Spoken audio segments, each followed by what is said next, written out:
What's up, everybody? It's the Digital World Podcast. And I think the bottom is in.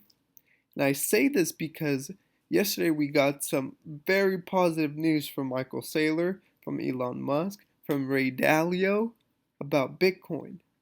And I think it's in, and I'll show you why. First, we get news that Ray Dalio owns Bitcoin. And this was during an interview that he had where he said, yeah, I actually do own Bitcoin. So it's a change of sentiment. Next, we had Michael Saylor. Now, before I show you his, let me show you what Elon Musk said. He said he spoke with North American Bitcoin miners. They committed to publish current and planned renewable usage and to ask miners, I'm not sure what that means, to do so, potentially promising. And that's interesting because it just happened to be yesterday. That is quite the coincidence. It just came right when sentiment was very bad. We don't know what's gonna happen, but that just came in and pushed it up a bit. Then Michael Saylor said, and my response to this was, yeah, this is definitely a reversal in the market, and these news are so timely. Which, yeah, they just happened to come at the time they did. And Michael Saylor said yesterday, I was pleased to host a meeting between Elon Musk and the leading Bitcoin miners in North America. The miners have agreed to form the Bitcoin Mining Council to promote energy usage transparency and accelerate sustainability initiatives worldwide. And you see right there what Elon Musk said. Okay? And all these people were present and decided to establish an organization to standardize energy reporting, pursue industry ESG goals, and educate and grow the marketplace. So who was there? Galaxy Digital, isn't that? You see, Galaxy Digital official Twitter account. So, this is very interesting. Very, very interesting. The time of the news is interesting to me. And so that's why I believe that maybe the bottom is in and we're headed up now. Now, Raul Paul posted this. He said, and I thought this was a very good thread. He said, something to get your head around. A major asset class crashed 42% in 14 days, wiping out $1 trillion in value in an orgy of liquidation of people up to 100x levered with very low regulation. Many tokens fell up to 70%, including unregulated lending and borrowing biz. Beneath the headline, crypto had a major VAR shock test, and nothing happened. Leverage liquidation was offset by over-collateralization. No one was left holding the baby. No firm went under. The Fed didn't need to step in. DeFi didn't break and carried on near normal. There were no daisy chains of collateral losses, no collateral pressure. Stablecoins remained stable. Few exchanges went down for an hour or two. No exchange big losses occurred. No need to mutualize losses either. No protocol failed, no firms needed rapid funding, no one had open-ended losses the system didn't break. It offered zero systemic risk to the broader financial world. The speculators lost money, and that is it. And he said, this is what I first saw in crypto back in 2012, a new anti-fragile financial system that doesn't break in times of stress, where ownership of assets is clear and losses are not mutualized to taxpayers. This was a big 2 weeks for crypto and for the future financial system. And maybe, yeah, this is a different perspective um, from the side of, wow, it just survived a huge or a major dip in the market. You know, you literally lost almost 50% of the market cap, you know? Think of something so somewhere around 40% of the market cap, if I'm not mistaken.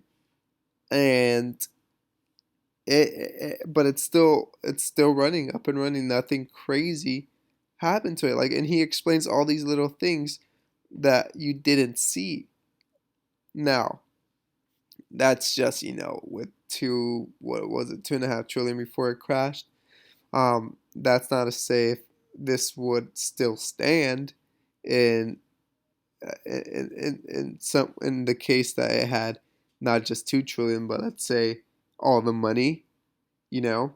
And I think that some projects are well equipped to handle all the money, and we talk about them on this channel. And so that's why I think this is a good thread. Now, here I want to show you guys, this was from the Goldman Sachs PDF page on page 18. Here's the link, and shout out to Becca Bradley and Not So Skinny for finding this. But we see the decentralization, scalability, and security um, that they're referring to. Okay? And we see here that they have different digital assets. But we see right here under scalability and security that we have Ripple and the G7 central banks. And that's very interesting that they have them right there, huh? Now, there's bigger plans for this, and it says financial payment blockchains. And we see here Ripple's part of that, and so are the central banks. So that's interesting to take note of. Okay, and what happens from here on, we'll see. But digital assets are going to be integrated, and if you don't have a use case, you're not going to have a future. You will be left behind. Now, I thought this video was interesting from Pompliano, and take a listen. You point out that you believe that the U.S. needs a digital currency of its own to compete with a digital yuan. What does that mean for the future of existing digital assets like Bitcoin? And at this point, you see what China might be able to do with mining or regulation of Bitcoin. How do you look at that in terms of whether it really will be viable long term when a country like as big as China and as powerful as China could come in and just pull the rug out from it, or at least attempt to do that? You think that's impossible to do? This is a very freedom-friendly type of currency, if you will. It allows people to move their assets around without being under the strictures of a fiat currency. And that's one of the great freedom factors that is associated with Bitcoin and other cryptocurrencies. So I think this provides great opportunity around the world for people whose governments get oppressive or allow inflation to run out of control. This is something that's going to be much more stable. And it's important that we have a digital dollar to go with a digital yuan and other currencies that are issued by fiats, because we need to keep the dollar the world reserve currency. And China is trying to threaten us in this world financial sector. So it is very important that we be current, that we be ahead of the game, and provide opportunity for the US dollar to remain strong and the digital currency of the world. I find it so interesting because we all know that by going digital and having a digital coin issued by, or a digital dollar issued by the Federal Reserve, it's going to create more control, less freedom, more, you'll be able, the transactions would be seen in real time. And so every aspect of your life is now monitored.